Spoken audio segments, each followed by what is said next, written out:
Hello everyone, this is TheNelston. Welcome back to another video. Today I'm going to be explaining GROWTHCRAFT Brewing. Thanks to a surge in alcoholism after rustic brewing was added back in, we the dev team have decided to replace it with GROWTHCRAFT in order to ensure that only the smartest players could blow their life savings away on controlled substances. Fear not, I'm here to teach everybody how to get wasted. Without further ado, let's go ahead and get started.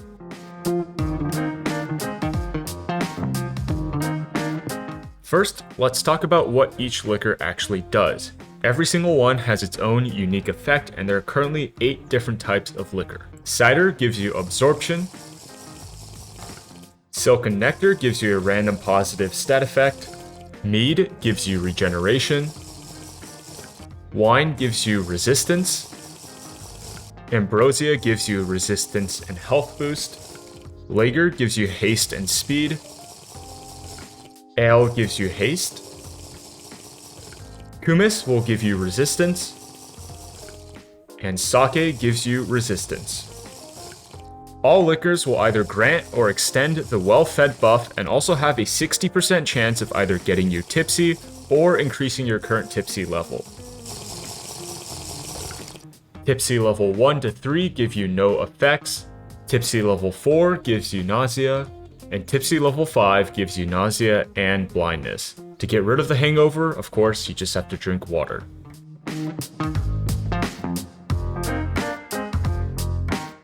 There are 5 main crops you're going to need to obtain in order to unlock all the brewing options. These are the red, green, and purple grapes. These all work the same. Wheat, rice, hops, and apples. In addition, you can also ferment milk and honey, so make sure to get some of those fluids. To get grapes and hops, you'll need to break vines. Once you get these seeds, you'll need to grab some rigid crop rope, which is crafted as such, to grow these crops. Now to grow grapes and hops, you're going to need to set up 2 different types of agricultural ropes. The first one is as such. Go ahead and right click on an oak fence or any other vanilla fence and just run a crop rope across like this. Then place down green grape seeds or any other grape seeds onto tilled soil. This does not work with ever fertile soil. And given that the season is autumn, this should start growing. And as you can tell, over time it will slowly spread across the ropes and give you grapes. For hops, you're going to do something similar, except because hops grow vertically instead of horizontally, you can place these fence posts a little bit higher. So just go ahead, run a crop rope across. And then you want to go ahead and drop these all the way down until you reach right here, right above the soil, and then place the hop seeds down, and then it should start growing upwards. Hops can also only be grown during the summer and autumn, so make sure you're getting in all your hops during the summer and autumn, because unfortunately, as you can tell, this does not work well with botanic glass. Once it comes time to harvest the crops, all you have to do is go up to them, right click, and they should drop as an item. Growing rice is similar to vanilla farming, but it does require a few extra steps.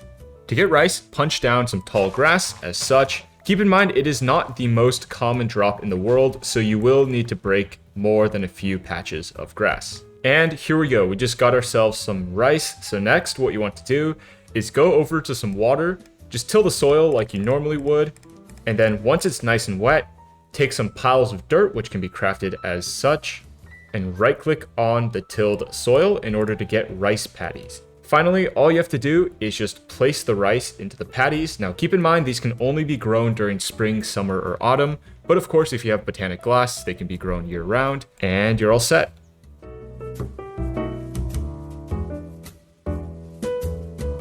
In order to brew anything, you're going to need to get some young liquor. Now this is just another term for basically unfermented stuff. So for example, purple grape juice, which is currently unfermented, would be considered young liquor. Now, to get this stuff, you have 2 options. The first one is to use a crushing tub, which is just from rustic. You know, you place an item and you jump up and down, and it'll turn it into like either juice or in this case, I guess honey. Or if you're a little bit more advanced, you can make one of these fruit presses, which is made as such. And you can just go ahead, put in fruits like purple grapes. And if you give it a constant redstone signal, it'll go ahead and start turning it into juice actually quite fast. For other crops like wheat and rice, cook them with water in a kettle to get ale wort and chaff, and rice water and cooked rice. Ale wort must further be processed in a kettle using hops in order to get hopped ale wort. You could technically ferment the ale wort itself, but I don't recommend that because it gives you some pretty nasty effects. Finally, you can directly ferment liquids like honey and milk in order to get mead and kumis respectively.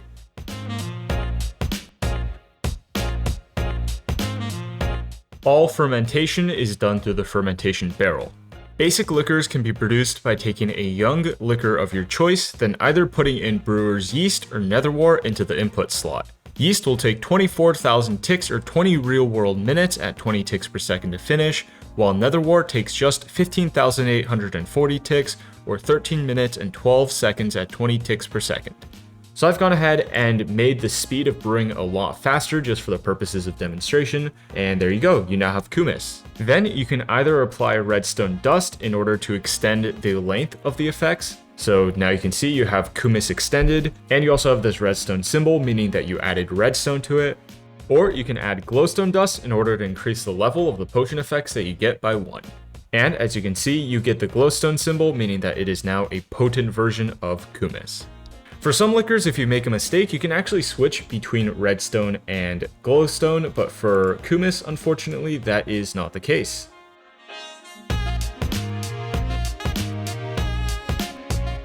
Alright, that's going to do it for the basic tutorial. If you're only interested in the most easily accessible and mass-producible liquors, you now know everything you need to know.